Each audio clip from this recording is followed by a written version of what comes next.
Si l'olivier est l'un des emblèmes du Sud et de la Méditerranée, le palmier est de son côté l'un des symboles de la Riviera.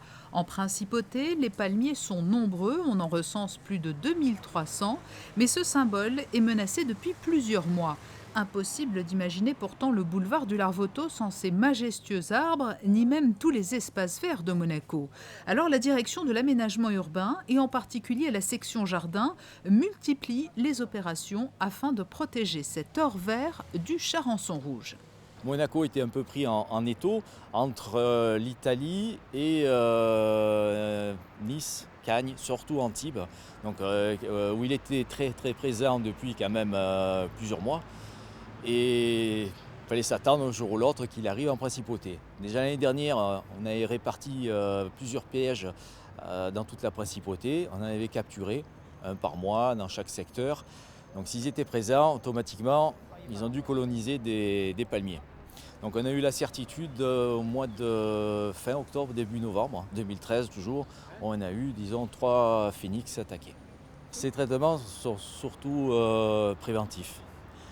C'est vrai que on les inspecte une fois par mois, on les regarde, soit de très près par une échelle, soit par des jumelles, pour essayer d'observer toute disons, trace de contamination, ne serait-ce que s'il y a des pousses anormales, des feuilles découpées.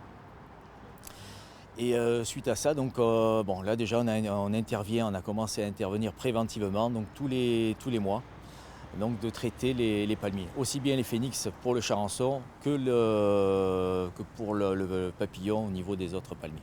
Et pour lutter efficacement contre ces bestioles ravageuses, un plan d'attaque précis a vu le jour à travers des actions concrètes. Nous mettons des pièges en place, donc, qui sont relevés toutes les semaines. On fait un relevé pour voir s'il y a s'il y a de la présence déjà. C'est pour savoir s'il y avait une présence. Donc la présence, on l'a découverte il y a 2 ans. Donc à ce moment-là, on a su qu'il y avait déjà une possibilité sur le territoire d'avoir du charançon rouge. Donc on a essayé de mettre en pratique une petite lutte au départ. Et puis maintenant, on fait une lutte avec l'appui d'un drone pour traiter les palmiers. Parce qu'on a essayé avec un produit liquide et tout ça, mais c'est une grosse contrainte, une grosse mise en place de personnel et tout ça, une grosse mise en place. Donc là, ça limite déjà le personnel, c'est plus facile à l'emploi.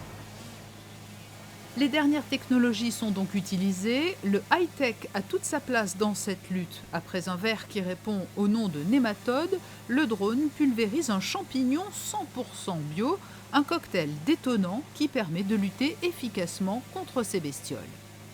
Ce drone déjà a été fabriqué donc à Monaco. On a déposé un brevet aussi pour cet engin qui permet justement de faire le traitement des palmiers.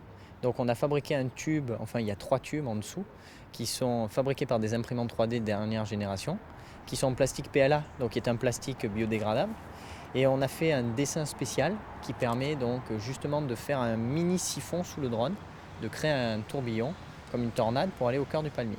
Donc tout ce drone a été étudié et à la norme biologique. Il a été agréé par la DGAC et par les normes écologiques en vigueur pour le traitement phytosanitaire.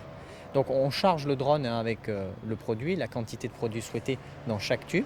Ensuite il vient se positionner dessus, soit en mode automatique, soit en mode normal, et on largue le traitement au cœur du palmier. 10 palmiers peuvent ainsi être traités en 1 heure. La dimension écologique est encore d'actualité ici puisque le drone est alimenté par des batteries rechargeables. Le drone qui intervient sur les palmiers des espaces publics, certes, mais avis aux propriétaires privés, vous pouvez également décider de garder vos palmiers en bonne santé en contactant la direction de l'aménagement urbain et la société MC Click.